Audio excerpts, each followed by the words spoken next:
Sanibonani Dumelang le Majoron Bonjour Mambo Vipi. Kuningi ukukhala ezinkundleni zokuxhumana ngamaphoyisa amathathu ase-Free State abedukile ngesonto eledlule agcine etholakala emfuleni ongasePitoli eduze kwa-N1 eshonile wonke omathathu, njengoba sekugcine kutholakala nemoto ekukholakala ukuthi iyona moto ababehamba ngayo ngalolu suku abashona ngalo.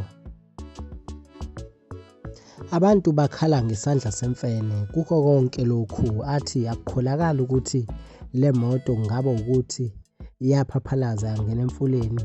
Kwangaba bikho nomuntu oyedwa nje obonayo ukuthi nansi imoto iphaphalaza ingena emfuleni. Abaningi bakhala ngokuthi kubukeka sengazuthi babulawe ngenhloso laba bobathathu base beyophoswa emfuleni. Kwazise phela kuqale ngokuthi kutholakale bona bodwa ingakatholakali imoto.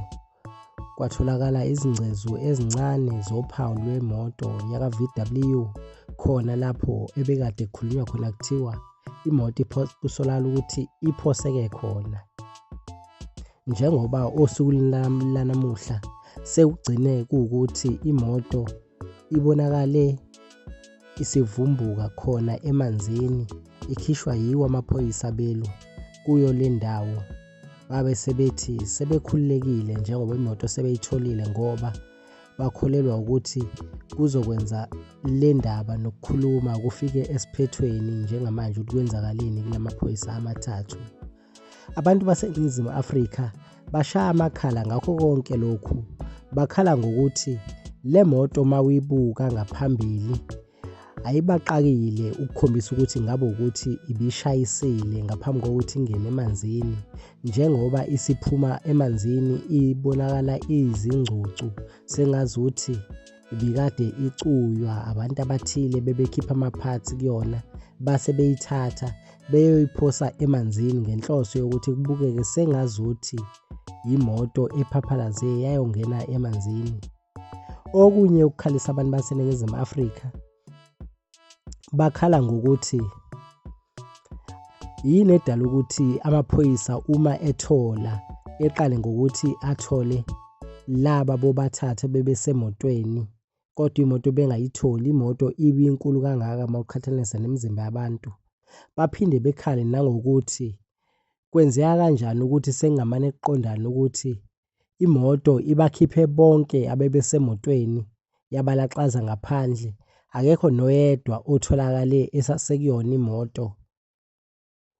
Uma ngabe imoto isitholakala kodwa imizimba yonke itholakale isemanzini. Imoto yaze yatholakala ngosuku olulandelwayo okuwusuku lwanamuhla.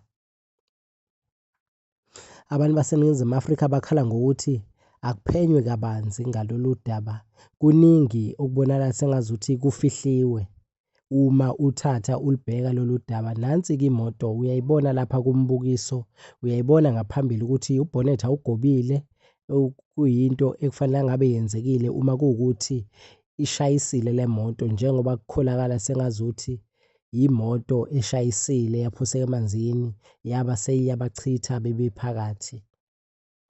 Okunye okutholakele uma sekufikwe emotweni, kutholakale isibhamu ebesikade sisebhuthini, kwatholakala isikhwama sezinye sezintokazi ebezikhona emotweni kanye nebhuku lakhe, ilayisensi yakhe nomazisi wakhe, okuyizona zinto ebeyiqinisekisa ukuthi wuye lo otholakale khona lapha emotweni.